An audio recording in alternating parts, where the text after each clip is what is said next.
फरमाते हैं मैं शुरू में एक औरत पे आशिक हो गया था, समझाने के लिए बात करते, आशिक हो गया था एक औरत पे। तो मैंने इशा की नमाज उसके महल्ले में जाके पढ़ी। चूंकि मेरा मजहबी घराने से ताल्लुक था, नमाज में पढ़ता था, तो इमाम साहब जो थे ना, ये दाता साहब ने लिखा है कशफुल माजूद, इमाम साहब ने ना आयात जरा लंबी पढ़ी। तो मेरे दिल में ख्याल आया कि मौलाना आप तो फारिग हैं, तो हमें तो और भी काम है। तो कहते हैं नमाज से फारिग होकर मैं उसके घर के चक्कर लगाता था, सारी रात घूमता रहता था। वो चंद लम्हों के लिए छत पे आती थी, दो एक बात करती थी, चली जाती थी। हद ये है कि मुझे कभी उस पर गुस्सा भी नहीं आया, और उसका इंतजार करके कभी मैं थका भी। ये दाता साहब लिख रहे हैं।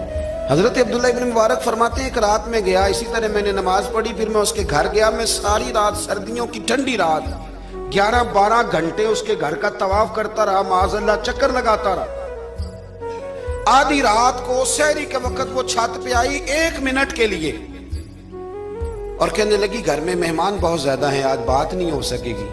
हजरत अब्दुल्ला इब्न मुबारक फरमाते हैं कि मैं जब वापस लौटा तो ना मुझे उस पर गुस्सा था, ना मुझे थकावट थी, बल्कि मेरे दिल के अंदर उसके लिए मोहब्बत बढ़ रही थी। मैं कह रहा था कितनी अच्छी है बेचारी, इतने राश में भी और इतनी मजबूरी में भी 1 मिनट के लिए छत पे आई है, फिर भी मुझे उससे प्यार बढ़ रहा था। कहते हैं जब मैं थोड़ा आगे बढ़ा तो फजर की अजान हो रही थी, यकदम मेरे अंदर से आवाज उठी। मैंने कहा अब्दुल्ला, अगर तू एक औरत के लिए सारी रात खड़ा रहता है, ना थकावट होती है, ना गुस्सा आता है, बल्कि प्यार बढ़ता है, अगर औरत के लिए बंदा खड़ा रह सकता है तो रब रसूल के लिए भी खड़ा रह सकता है। फिर तरावी पढ़ना कोई इतना मुश्किल काम नहीं है, फिर तहज्जुद के लिए उठना कोई मुश्किल काम नहीं है। शर्त यह है कि प्यार हो जाए।